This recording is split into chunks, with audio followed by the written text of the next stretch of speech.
Inter ఎత్తివేత వచ్చే ఏడాది నుంచి రాష్ట్రంలో 5+3+3+4 విద్యా విధానం తీసుకొస్తారట. నేషనల్ ఎడ్యుకేషన్ పాలసీ అమలుకు రాష్ట్ర సర్కార్ చర్యలు. నేషనల్ ఎడ్యుకేషన్ పాలసీలు గెలిసీలు పక్కకు పెట్టారు, రైట్ టు ఎడ్యుకేషన్ అమలు చేయరు. ఈ ఉపశమనం కోసం మేము ఏదో కార్పొరేట్ను కట్టడి చేస్తున్నాం అనేటువంటి ఈ ముచ్చట్లొద్దు. రైట్ టు ఎడ్యుకేషన్ తల్లి సోనియా గాంధీ తీసుకొచ్చింది, ఇంప్లిమెంట్ చేస్తారా లేదా చెప్పురి. ఇది ఇగో ఏది ఇక్కడ కార్పొరేట్ కాలేజీలకు చెక్కట, చెక్కు లేదు బిక్కు లేదు, అంత మళ్ళీ డ్రామా మసిబూసి చూసుకుంటాడు ఆడు. ఈ డ్రామాలు వద్దు, ఈ నేషనల్ ఎడ్యుకేషన్ పాలసీలు ఇవి కాదు. చట్టమే ఉంది, రైట్ టు ఎడ్యుకేషన్ అనే చట్టం ఉంది 2009. ఆ తల్లి సోనియా గాంధీ గారు ఆమె కళల నుంచి వచ్చినటువంటి చట్టం అది. మన్మోహన్ సింగ్ ప్రభుత్వం తీసుకొచ్చింది, యూపీఏ గవర్నమెంట్ తీసుకొచ్చిన చట్టం. దాన్ని ఇంప్లిమెంట్ చేయదు. ఇప్పుడు మనం రైట్ టు ఎడ్యుకేషన్ ఇంప్లిమెంట్ చేయమంటున్నామని కార్పొరేట్ శక్తులు మళ్ళా దిగి లేదు మనం ఇట్లా పోదాం, ఇట్లా పోతే మళ్ళా నన్ను నిమ్మల పడతాడేమో. నేను నిమ్మల పడ, రైట్ టు ఎడ్యుకేషన్ ఇంప్లిమెంట్ చేయాల్సిందే. ఇవన్నీ డ్రామాలే, ఉపశమనాలు, ఇవేమని కక్కెరలేదు. ఇక్కడ తొలి 5 ఏళ్లలో అంగన్వాడీ ప్రీ స్కూల్ 3 ఏళ్ళు 1-2 తరగతులు ఉంటాయట. ఏది 5 yearsలో. ఇక తర్వాత 3 ఏళ్ళేమో 3, 4, 5 క్లాసులు. ఇక తర్వాత 3 ఏళ్ళేమో 6, 7, 8 క్లాసులు. చివరి 4 ఏళ్లలో సెకండరీ ఎడ్యుకేషన్ కింద 9, 10, 11, 12 తరగతులు ఉంటాయట. ఇక ఈడ పెడతాడు దుకాణం ఆయన. అప్పుడేమో 11, 12కే సంపాదించేది, 11, 12కే సంపాదించేది. ఇప్పుడు 10, 9 కూడా కలిపి సంపాదిస్తాడు. ఇవద్దు ముఖ్యమంత్రి గారు, ఈ ఇంటర్ ఎత్తివేత ఇవన్నీ వద్దు. మాకు కావాల్సింది రైట్ టు ఎడ్యుకేషన్ ఇంప్లిమెంట్ చేయండి. నేను ఒకటి ఏం చెప్తా ఉన్నానంటే, నా సలహా కూడా ప్రభుత్వానికి, దయచేసి ఇప్పుడు తెలంగాణ రాష్ట్రంలో ఎన్ని స్కూళ్ళు మూతపడ్డాయి ఒకసారి లెక్కది.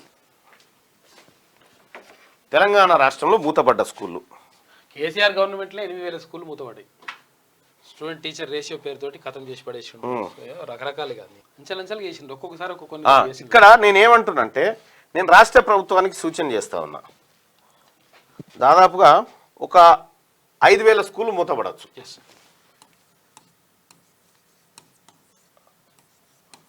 అప్రాక్సిమేట్లీగా చెప్తున్నా నేను, దాని లెక్క తీస్తే తెలుస్తుంది.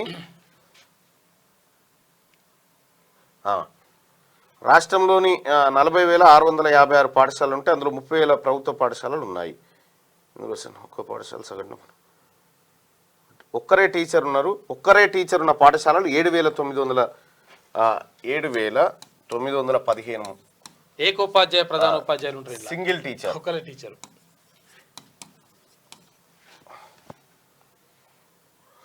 ఇక్కడ విద్యార్థులే లేని పాఠశాలలు 1,347. విద్యార్థులు లేని పాఠశాలలు.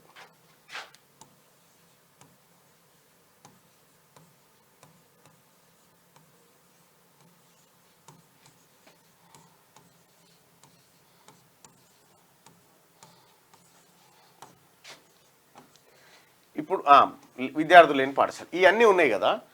తెలంగాణ ప్రభుత్వానికి ఏంది ఆలోచన? ప్రతి గ్రామంలో ప్రభుత్వ స్కూల్ ఉండాలనేది ఆలోచన కదా. ఇప్పుడు సింగిల్ టీచర్లు 7,915 సింగిల్ టీచర్లు ఉన్నారు. ఇప్పుడు దాదాపు 5,000 స్కూళ్ళు, ఆ స్కూలుకు బిల్డింగ్ ఉంది,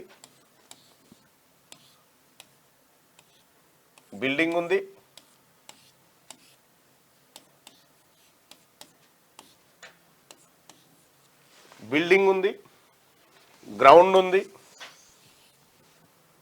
వసతులన్నీ ఉన్నాయి. కానీ దీనికి తాళం ఉంది, ఈ గొల్లానికి తాళం ఉంది. ఇప్పుడు నేనేం సలహా ఇస్తున్నంటే ప్రభుత్వానికి, ఈ మూతబడినటువంటి స్కూల్ ఏవైతే ఉన్నాయో ఆ స్కూళ్ళను ఆ గ్రామాల్లో ఉన్నటువంటి చదువుకున్న యువకులకు రెంట్కి, అర్థమైందా? ఓకే. చదువుకున్న విద్యార్థులకు, చదువుకున్నటువంటి వాళ్ళు ఉంటారు కదా, వాళ్ళకి రెంట్కి చేంజ్ చేస్తారంటే, రెంట్ మీన్స్ ఏదో నామమాత్రంగా, అంతే, దాని మీద లాభాపేక్షగా. దీనివల్ల ఏమవుతుందంటే, ఈ ప్రభుత్వ బడిని ఆయన ప్రైవేట్గా మార్చుకుంటాడు, ప్రైవేట్ స్కూల్ లెక్క మార్చుకుంటాడు. ఎందుకంటే ఇన్ఫ్రాస్ట్రక్చర్ అంత ఉందిగా, బ్లాక్ బోర్డులు ఉన్నాయి, అన్నీ ఉన్నాయి. మార్చుకోవడం ద్వారా ఏమవుతుంది, ఇక్కడ ఆ ఊర్లో ఉన్న తల్లిదండ్రులు ప్రైవేట్కే పంపుతామంటారు కదా, ప్రైవేట్ బడే ఈడికొచ్చింది. ఇప్పుడు దీని ద్వారా ఏమవుతుందంటే మనము రైట్ టు ఎడ్యుకేషన్ ఇంప్లిమెంట్ చేస్తే ఇందులో 25%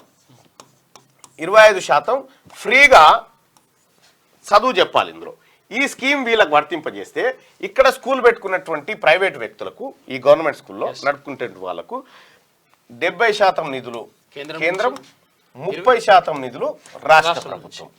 ఈ నిధులు 25% మందికి ఇస్తారు.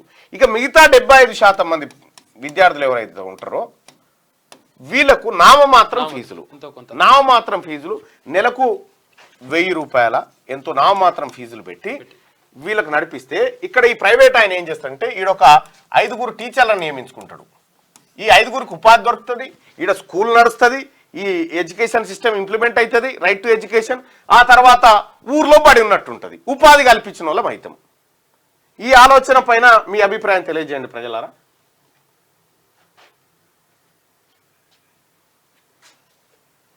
కాలేజీ కూడా ఉంటుంది మిత్రమా, అన్నీ కాదు, అన్నీ ఉంటాయి.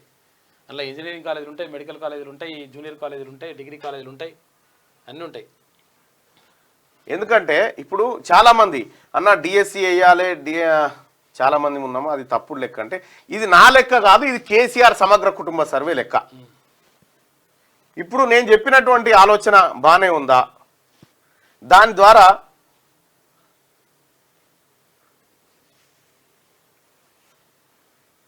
అన్న పీడిఎఫ్ పెట్టాను అంటారు, పీడిఎఫ్ కూడా పెడతా చూడరు. పీడిఎఫ్ పెట్టొస్తుందా ఇప్పుడు ఈ కులాలకు సంబంధించి? ఈ న్యూస్ అయిపోగానే పీడిఎఫ్ మళ్ళీ మీకు అందిస్తా.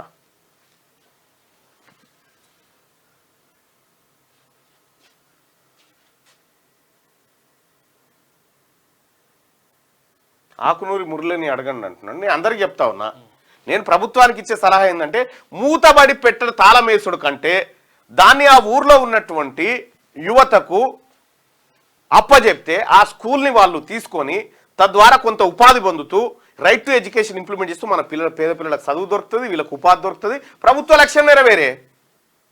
ఇంకా ఇంకా ఇంకా ఎక్కడిది ఇబ్బంది?